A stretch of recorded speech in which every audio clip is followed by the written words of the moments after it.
आप सबका एक बार फिर हार्दिक अभिनंदन डिस्कवरी ऑफ स्पिरिचुअल इंडिया के कार्यक्रम में। महर्षि आपका भी बहुत बहुत स्वागत है। ये भारत जिसको हम विश्व गुरु कहते थे, विश्व गुरु हम इसलिए नहीं कहते थे कि भारत में टेक्नोलॉजी बहुत आगे प्रोग्रेस कर चुकी थी या भारत में पैसा बहुत था, भारत सुपर पावर था। भारत को इसलिए विश्व गुरु माना जाता था, यहाँ कण कण में आध्यात्मिकता थी। यहाँ के गुरु, ऋषि, महर्षि, महापुरुष इतने ज्ञानी और इतने गुणवान थे कि पूरा विश्व उनका लोहा मानता था। भारत के संतों के वजह से ही विश्व में भारत को विश्व गुरु की उपाधि मिली थी। और भारत के जो संस्कार, भारत की जो नैतिकता हमारे रामचरितमानस में दर्शाई गई, श्रीमद् भागवत में दर्शाई गई, हमारे वेदों में दर्शाई गई, उपनिषदों में दर्शाई गई और अनेकों ग्रंथों में दर्शाई गई, उसका लोहा पूरे विश्व ने माना और विश्व ने उस चीज को अपनाया। जर्मनी एक ऐसी कंट्री है जिन्होंने भारत को पूरा ही, भारत के सारे ग्रंथ अपने पास रखे, यूनिवर्सिटीज में शोध किया, लाइब्रेरीज में रखे। मैक्स मुलर वहां के एक बहुत बड़े शोधकर्ता हुआ करते थे जिन्होंने भारत के ग्रंथों पर काफी शोध किया। और आज आपको जितनी भी किताबें बाहर से मिलती है, जिनको हम मोटिवेशनल बुक्स कहते हैं, वो भारत के स्क्रिप्चर्स से निकाली गई किताबें हैं। मैनेजमेंट साइंसेस की बात कहें या हम साइंस की बात कहें, उसका जड़, उसका बेस भारत के वेदों का है। आज हम एनवायरनमेंट की सुरक्षा की बात करते हैं, हमारा एक वेद ही पूरा एनवायरनमेंट पर डेडिकेटेड है। हम अर्थशास्त्र की बात करते हैं, हम म्यूजिक की बात करते हैं, तो हमारा एक वेद ही म्यूजिक के लिए बनाया गया, सामवेद। तो इतना प्राचीन, जो करोड़ों करोड़ों साल पहले हमारे महर्षियों ने इतनी बड़ी संस्कृति, इतने बड़े विचारधारा उन ग्रंथों में, उन ग्रंथों के माध्यम से आगे बढ़ाते गए, ये भारत था। भारत में महान व्यक्ति और स्त्रियों में सीता, मां पार्वती, और ऐसा देश जिन्होंने शक्ति पूजा का प्रचार प्रसार किया, 9 देवियों का प्रचार प्रसार किया।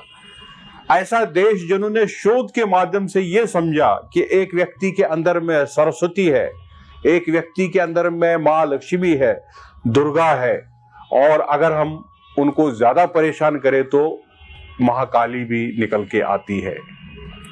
आज वही नारी भारत में परेशान है, वही नारी अपने घरों में असहाय, अबला महसूस करती है, और उसी नारी के साथ 70 साल आजादी के बाद भी बलात्कार किए जाते हैं, मारपीट किया जाता है, डाउरी के लिए उनकी हत्या की जाती है, उनको जलाया जाता है, और घर में भी मारपीट होती है, बाहर भी मारपीट होती है। ये हमारे देश के लिए बहुत शर्म की बात है। हमारे बुजुर्गों के लिए उनको घर से बाहर निकाला जाता है और वृद्धाश्रमों में उनको डाला जाता है। तो महाराज श्री से इस पर भी मार्गदर्शन लेंगे। महाराज श्री, ये इतना गंभीर मुद्दा है जहां पर हम नारी को माँ, देवी, बेटी और शक्ति मानते थे, आज उस नारी के साथ में 70 साल की आजादी के बाद भी क्या हो रहा है ये सब स्पष्ट है। हमारे बुजुर्गों के साथ क्या हो रहा है ये भी बहुत स्पष्ट है। तो आपका इस पीठ से हमारे दर्शकों के लिए, भारत के पूरे दर्शकों के, वासियों के लिए और देश के लिए, विदेशी के लिए क्या संदेश है? आपके चैनल के माध्यम से इस देश की, नहीं विश्व की जनता को हम अपनी पीठ, भूमा निकेतन सिद्ध पीठ से संबोधन करते हैं, आपके प्रश्न का उत्तर देते हैं। जी।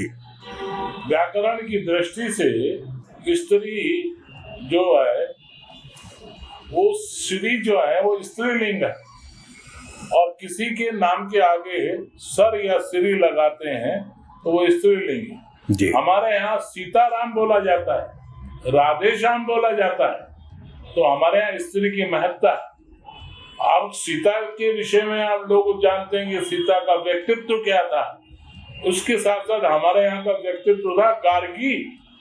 गार्गी विश्व की ऐसी एक स्त्री हुई है कि कोई ऐसा पुरुष नहीं था जो उसके चरणों के अलावा कहीं दूर नहीं। गार्गी दिगंबर रहती थी, उनके शरीर पर कोई वस्त्र नहीं था, समझे। और वो स्त्री जो है इतनी प्रतिभाशाली थी कि जो है हमारे आज हमारी दृष्टि बदल गई। यदि कोई दिगंबर, कोई जो है बिना वस्त्र धारण करे यदि कोई स्त्री आ जाती है और यदि हम उसका पीछा देखने की इच्छा करते हैं, उसकी कमर की तरफ देखते हैं तो वासना प्रवृत्ति होती है, परंतु उसे मुखारविंद को देखते हैं तो वो माँ होती है। तो आज हमारी दृष्टि बदल गई। क्यों कि दृष्टि इसलिए बदल गई कि हमने अपने यहाँ धर्म का जो है अपने घरों में धर्म के विहीन हो गए। धर्म विहीन व्यक्ति ही ये बात करेगा। यदि वो स्त्री जो है कैसे भी वस्त्र धारण कर रही है, चाहे वो वस्त्र जो है उसके अंगों को जो ऐसे अंग है उनको दिखाते हैं, परंतु हमारी दृष्टि के अंदर वो बहन है, इसलिए हमारे यहाँ राखी बंधन होता है। राखी बंधन अमेरिका में या यूरोप में नहीं होता, भारतवर्ष की संस्कृति में होता है। हमारे यहाँ दधीच पैदा होते हैं। दधीच ने अपने शरीर को समझे श्वास के द्वारा अपने शरीर को त्याग कर राष्ट्र हित में लगा दिया। मांगने आए थे स्त्री जो है बचाओ बेटी पढ़ाओ ये कहना पड़ रहा है, परंतु हमारे यहाँ की संस्कृति है मातृ देवो भव की संस्कृति। जो हमारे यहाँ की संस्कृति, स्त्री को इतना सम्मान है, किसी के नाम के आगे श्री लगता है तो वो स्त्री लिंग है। यदि हम भजन करते हैं तो वो है, तो गार्गी का एक उदाहरण है हमारे यहाँ। और स्त्री हमारे यहाँ तो ऐसी जो है माता है जो मृत्यु को भी ले आई। आप जो है वो बनाते हैं, उसके अंदर जो है बड़ के पेड़ के तने को लगाकर जो है बड़मावस बनाते हैं। वो स्त्री थी इस देश की जो अपने पति को बचाने के लिए सावित्री जो है बन के आई, जिसने जो है काल मृत्यु को भी अपने बस में कर लिया। और मृत्यु को जब बस में करने के बाद उसने जो है अपने पति को, इस देश के व्यक्ति, इस देश की संस्कृति जो है साधु महात्मा को आक्षेप और प्रक्षेप करने वाले व्यक्तियों में हमने तो अपना शरीर देकर समझे इस देश को बचाया है। हम कारगिल गए थे, गंगा जल लेके गए थे। कारगिल की भूमि पर हमारे शत्रु ने पैर रखा तो हमने गंगा जल से उसको पवित्र किया, और जो व्यक्ति शहीद हुए थे उसको जो है उनकी जो है खून से रंजित भूमि को जो है माटी को लेकर आके गंगा जल में प्रभावित किया। इस गणतंत्र दिवस को ये है कि गा से जाना जाता है, तो गा शब्द जो है उसके ऊपर अंकी बिंदी है। जितने भी बीज मंत्र होते हैं उसके ऊपर अंकी बिंदी होती है। अंक क्या है? अंक है राम नाम एक अंक है, सब साधन है शून्य, अंक गए कुछ हाथ नहीं, अंक रहे 10 गुण। मेरे देशवासियों जो है आप विचार करके देखो कि 1 के आगे 0 लगा दो 10 हो जाएगा, 10 के आगे 0 100 हो जाएगा। और यही संस्कृति सिखाती है, भारत की संस्कृति सिखाती है कि जो है राइट वे में चलोगे तो 10 गुना बढ़ जाओगे, और वही संस्कृति जो है पाश्चात्य संस्कृति सिखाती है कि लेफ्ट में चलोगे तो जो है कोई अस्तित्व तुम्हारा नहीं रहेगा। ये आज ही नहीं है, बहुत पहले बता दिया जी।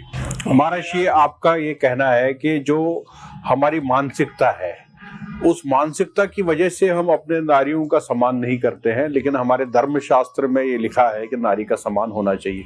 अब हम एक व्यक्ति की मानसिकता कैसे बदल सकती है? हमारे व्यक्ति की मानसिकता संस्कारों से होती है जी।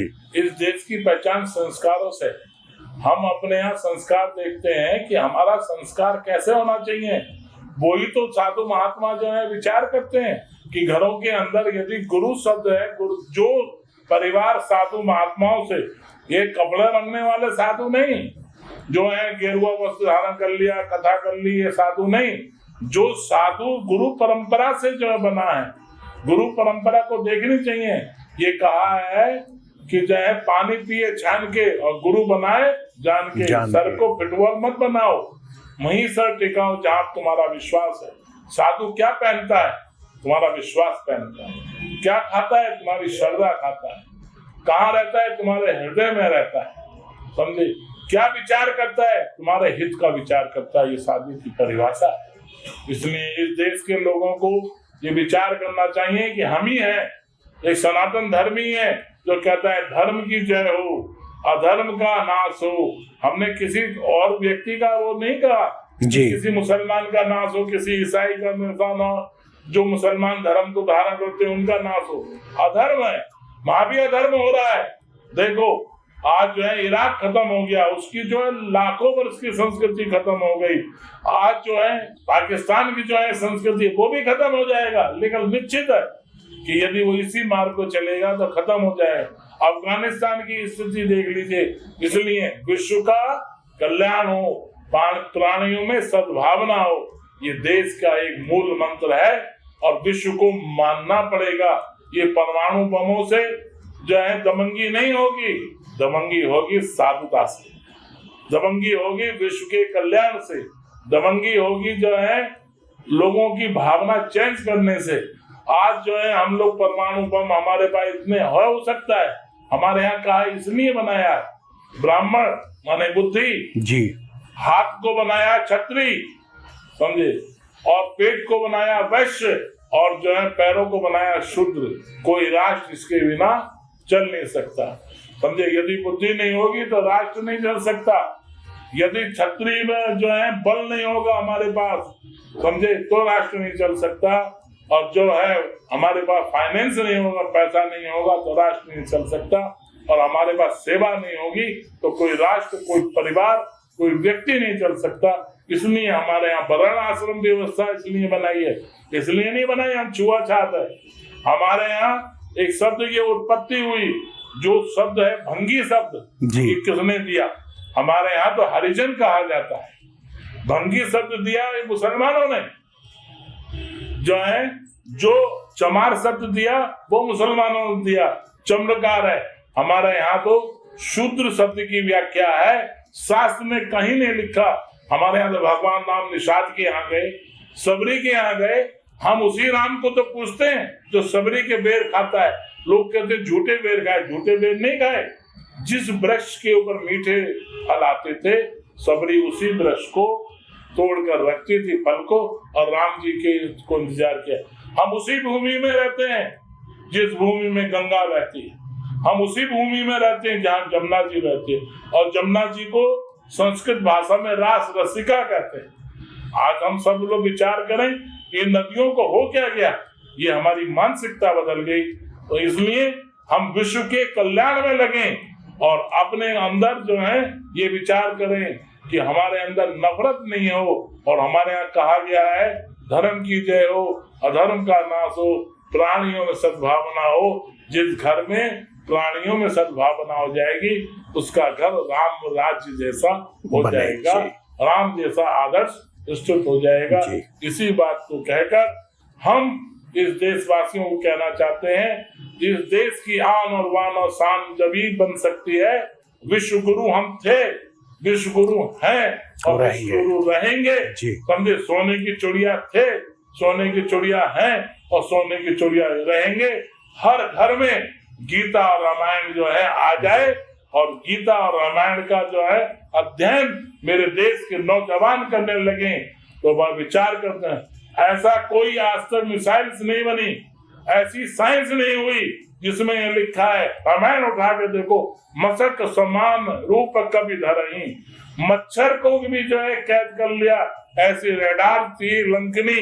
हमारे ऐसा अश्वत्थामा जो है द्रोणाचार्य भीष्म पितामह कहते थे, एक अक्षौणी सेना को सूर्य उदय से लेके सूर्य अस्त तक है, ऐसी कोई मिसाइल नहीं बनी।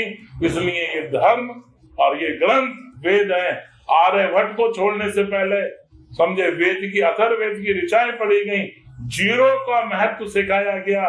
जीरो को उत्पन्न करने वाला इस देश में रहता था, जिसने जीरो बनाया, और यदि जीरो नहीं होता तो कोई भी नहीं है। जब तो आप सैटेलाइट छोड़ते हैं ना, तो वो भी है, नित्यावसाने नटराज राजो नाराधो न ढक्कम न पंचवारम उत्थर तो कामा शंका सिद्ध एतद विमर्श से शिवलोक जी। पूरे विज्ञान को 14 सूत्र में भगवान भोलेनाथ ने, शंकर जी ने विचार करके है।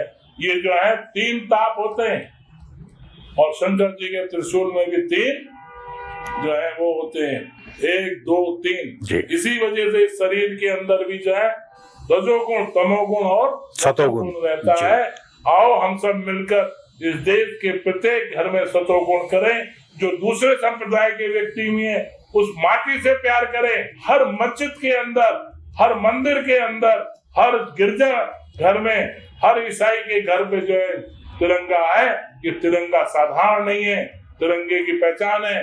जो ऊपर गेरुआ है वो त्याग है, बीच में जो है सफेद है वो शांति है, और जो हरा है वो जो है हमारे देश की हरियाली है, हमारे देश का फाइनेंस है। ये झंडे क्या ये है।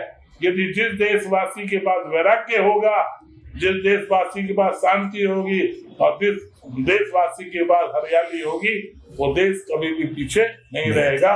इसलिए हम सोने की चिड़िया हैं और सोने की चिड़िया रहेंगे। विश्व गुरु हैं और विश्व गुरु रहेंगे। ये हमारे यहाँ की ठोस है। हम आपके चैनल के माध्यम से इस देशवासियों को कहना चाहते हैं, आओ हम देश में आचरण सीखें। और प्रत्येक बहन भाई को हमारे यहाँ ये कहा है, राखी हमारे यहाँ होती है, भैया दूज हमारे यहाँ होता है। अमेरिका में नहीं होता, रशिया में नहीं होता, पाकिस्तान में नहीं होता, ये हमारे देश में है। हम अपने देशवासी प्रत्येक पुरुष को चाहिए कि वो नारी का सम्मान करे, बहन समझ के करे, भाई समझ के करे, क्योंकि नारी के बिना सृष्टि का निर्माण नहीं हो सकता। सृष्टि निर्माता जो है वो नारी है, और नारी ही हमारे जो है नवरात्रि में हम नारी का जो है आह्वान करते हैं। तो नवरात्रि में ही नहीं करें, प्रत्येक दिन हम अपनी माता का आह्वान करेंगे। हमारे घर में माता आएगी, या देवी सर्वभूतेषु शक्ति रूपेण संस्था नमस्तस्यै नमस्तस्यै नमस्तस्यै नमो नमः। महर्षि, एक और समस्या है जो हमारे राजनेता है, जिनके हाथ में हमने पूरे देश के सब उनके हाथ में दिया है, देश को चलाने का काम उनको दिया है, लेकिन उनकी जो नैतिकता है वो दिन ब दिन गिर रही है। इतने सारे स्कैम्स, देश को बाहर बेचना और स्विस बैंकों में अपने पैसे को ट्रांसफर करना, देशवासियों के लिए सोचना नहीं और देश को खोखला करना। ये अब आपके इस पीठ से देश, इनके नेताओं के लिए आपका क्या आदेश है? उनको देश किस प्रकार से चलाना चाहिए और उनको देश किस दिशा में ले जाना चाहिए? हमारे यहाँ नीति कहलाती है, तो हमारे चाणक्य नीति है जिसको कौटिल्य कहते हैं, हमारे यहाँ याज्ञवल्क्य नीति है, हमारे यहाँ विदुर नीति है, और हमारे यहाँ बृहस्पति नीति है। तो इस समय वर्तमान में लोगों को है, इस समय कौटिल्य नीति से काम लेना चाहिए। कौटिल्य ने कहा था कि इस देश को जो है विदेशियों ने आके पूछा कि आपके देश के अंदर जो है सोने की चिड़िया कैसे सिद्ध है, तो उन्होंने जो है उसका प्रमाण दिया है। जो है वो एक दीपक जला रहे थे, दीपक जल रहा था, वो लोग व्यक्ति आए, उसने पूछा, उन्होंने दीपक बंद कर दिया। बोले क्यों बंद करा दीपक आपने? बोले देश का जो है तेल जल रहा था। आप मुझसे व्यक्तिगत बात कर रहे हैं, तो प्रत्येक जो है राजनीति व्यक्ति को सोचना चाहिए कि वो देश से प्यार करे, देश की जो है वित्त से प्यार करे। जी, आज एक सबसे बड़ा चमत्कार हुआ, इस देश में ही हुआ। यदि ये चमत्कार दूसरे देश में होता तो देखते। हमारे देश के प्रधानमंत्री ने जो है हजारों को 500 के नोट बंद कर दिए। ये आध्यात्मिक जागृति है कि जिसके पास 10 लाख थे वो परेशान था, और जिसके पास 10,000 थे वो खुश था। 100 के नोट की कीमत 10 के नोट की कीमत हो गई, 1000 के नोट की कीमत नहीं है। इस देश की संस्कृति त्याग और वैराग से जानी जाती है, पैसे से मूल्यांकन नहीं किया जाता। कुर्सी जो होती है प्रधानमंत्री की या मंत्री की या चपरासी की, वो लकड़ी की या लोहे की होती है, पर कुर्सी पर बैठने वाला व्यक्ति को ये होना चाहिए कि हम किस संस्कारों से, किस संस्कृति से और किससे जो है कुर्सी पर बैठे हैं। कुर्सी तो 4 पैर की होती है, एक पैर भी जरा सा वो हो जाए, परंतु कुर्सी किससे विभूषित रहे, किससे जो है कुर्सी की जो है कीमत बढ़े, किससे उसका मूल्यांकन हो, वो है उसका व्यक्तित्व। और हमारे यहाँ ये व्यक्तित्व जो है याज्ञवल्क्य ने कहा, याज्ञवल्क्य ने अपनी स्त्री से पूछा था कि तुम्हें क्या चाहिए, मुझे चाहिए या मेरा पैसा चाहिए, जो है तो वहां पर जो उनकी स्त्री थी जो है उन्होंने कहा मुझे आप चाहिए। प्रत्येक राजनीति व्यक्ति को ये सोचना चाहिए पहले देश है और देश की जनता कैसी होती है। हमारे यहाँ की राजा जो है देश की जनता को पुत्रवत व्यवहार करते, पुत्र जैसा प्यार करते। तो उन्होंने कहा कि मेरा धन नहीं चाहिए, बोला नहीं चाहिए, तो उनका नाम जो मैत्री था। तो याज्ञवल्क्य की नीति में है मैत्री उपनिषद लिख दिया उन्होंने। जो धन व पैसे वाला है वो व्यक्ति खत्म हो गया, उस स्त्री का नाम नहीं है, पर मैत्री उपनिषद लिखने पर मैत्री जी का नाम है।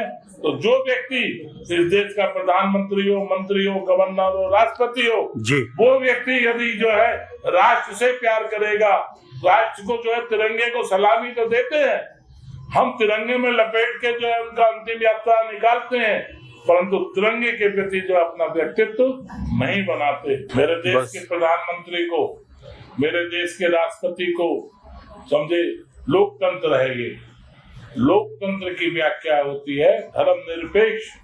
तो धर्मनिरपेक्ष होकर सापेक्ष होकर जो है उनको रहना चाहिए और उनको जो है प्रत्येक व्यक्ति को समान व्यवहार करना चाहिए।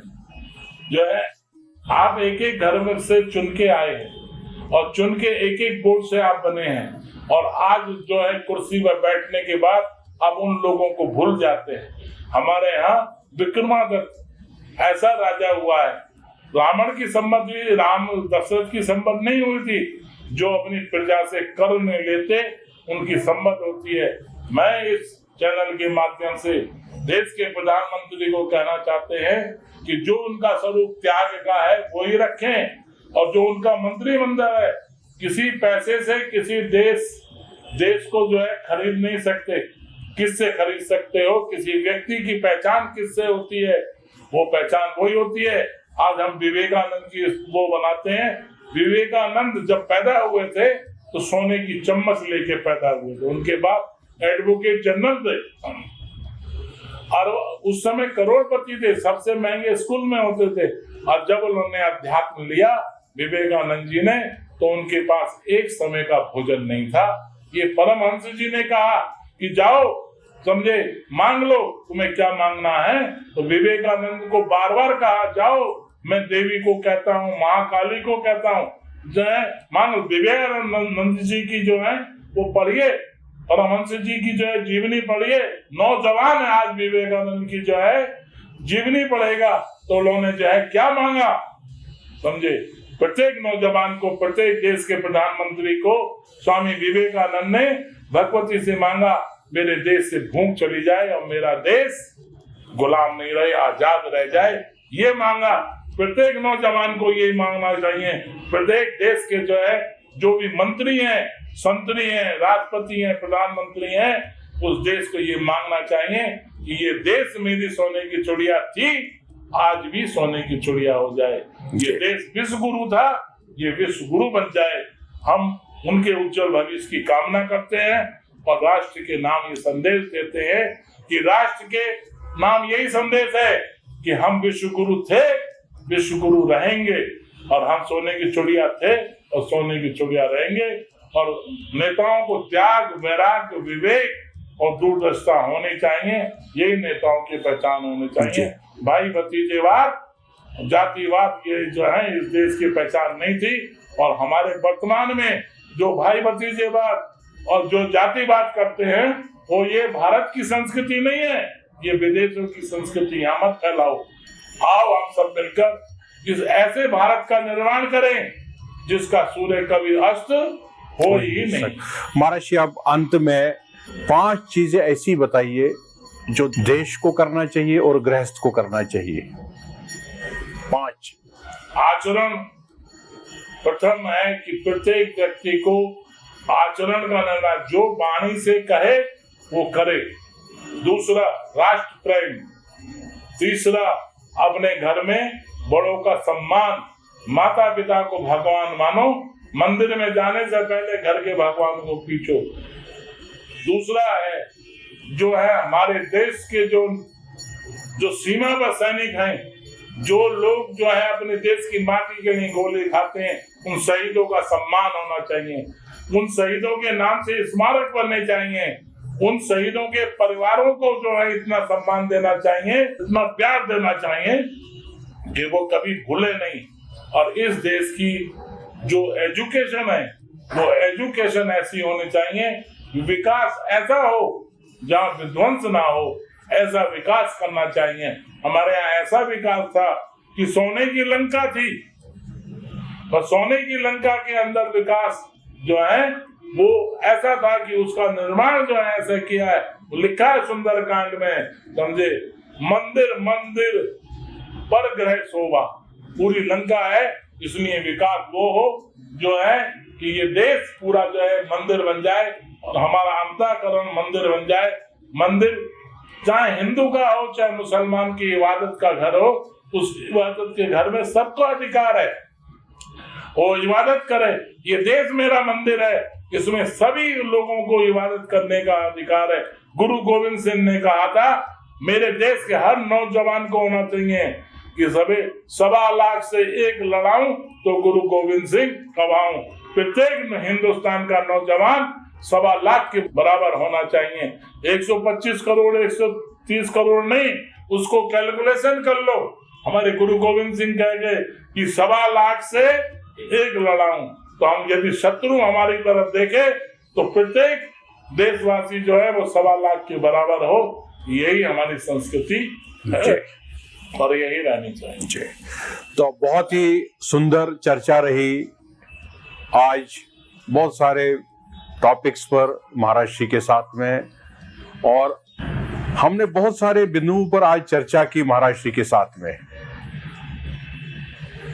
हम आजाद तो हो गए, शरीर से हम आजाद तो हो गए, लेकिन हमारी मानसिकता आज भी कैद है, आज भी सलाखों के पीछे है, और पहले से कहीं ज्यादा। 1947 से पहले हमारी मानसिकता सिर्फ गुलाम थी अंग्रेजों की। हमें लग रहा था कि अंग्रेज हमें हुक्म चलाते और हमें काम करना पड़ता है और हमें आज़ादी नहीं है। लेकिन हमारी विचारधारा, हमारी नैतिकता, हमारा कल्चर, हमारी देश भावना काफी स्ट्रांग हुआ करती थी। 70 सालों में हम शारीरिक फ्रीडम तो पा गए, अंग्रेज तो यहां से भाग गए, लेकिन मानसिकता हमारी आहिस्ता आहिस्ता डाइल्यूट होती गई और हम इस कदर गिरते गए कि आज हम माताओं बहनों का भी बहुत सारा अत्याचार करते हैं, घरों में वायलेंस करते हैं, बाहर बाजारों में वायलेंस करते हैं, बलात्कार करते हैं, बुजुर्गों को मारते पीटते, उनको वृद्धाश्रमों में जमा कराते हैं, और साथ साथ में एक ह्यूमन बीइंग दूसरे ह्यूमन बीइंग को मारता है। क्राइम का रेट बहुत ज्यादा बढ़ चुका है। देश के लिए, घर के लिए, अपने आप के लिए किसी को प्यार नहीं बचा। सब कंपटीशन की रेस में दौड़ रहे हैं और एक दूसरे को पीछे छोड़ने की कोशिश करते हैं। वो राष्ट्र भावना, वो घर की भावना और अपने आप को खुश रखने की भावना ही मर चुकी है। तो ये कौन सी आजादी है? ये आजादी आपको सिर्फ संत गुरु उनके शरण में जाकर ही मिल सकती है। जब आप किसी गुरु के शरण में जाएंगे तो आपको वो मानसिक आजाद कर देते हैं। अपने ज्ञान से, अपने प्रवचन से, सत्संग से और मंत्र से आप आजाद हो जाते हैं। वो किसी भी देश के देशवासी नहीं कहलाते हैं अगर वो अपने देश के खिलाफ ही षड्यंत्र रचे, अपने देश को कमजोर करे वो किसी भी कम्युनिटी का हो, किसी भी धर्म का हो, वो अगर अपने देश को ही कमजोर कर रहा है, अपने देश के लिए ही वो षड्यंत्र रच रहा है, तो वो देशवासी कहलाने के काबिल नहीं है, उसको शर्म आनी चाहिए। महाराज जी ने कहा कि हमारे धर्म में कहीं ये नहीं लिखा है कि कोई हिंदू है, मुसलमान है, सिख है, ईसाई है। हमने कहा वसुदेव कुटुंबकम, ये सारा संसार ही परमात्मा का एक कुटुंब है। हमने कहा कन कन में परमात्मा, अगर कन कन में परमात्मा है तो मुसलमान में भी परमात्मा है, हिंदू में भी परमात्मा है, ईसाई में भी परमात्मा है, सिख में भी परमात्मा है, बौद्ध में भी परमात्मा है, जैन में भी परमात्मा है, और हर व्यक्ति में परमात्मा है। तो फिर भेदभाव कहां से? भेदभाव आया है राजनेताओं की वजह से। वोट बैंक, वोट को अपनी तरफ आकर्षण करने के लिए इन्होंने ये सब कुछ भारत में रचा है। हमें ये सब खत्म करना चाहिए, यही आदेश है, यही निर्देश है इस पीठ से महाराज श्री का। इससे पहले मैं कार्यक्रम को यहाँ विराम दूं, मैं महाराज श्री का बहुत बहुत धन्यवाद देना चाहता हूँ। आपका मैं आभारी हूँ, अपने व्यस्त समय में समय निकालकर हमारे साथ में एक महत्वपूर्ण चर्चा में भाग लिया। महाराज श्री, आपको मैं नमन करता हूँ, आपको मैं धन्यवाद देता हूँ।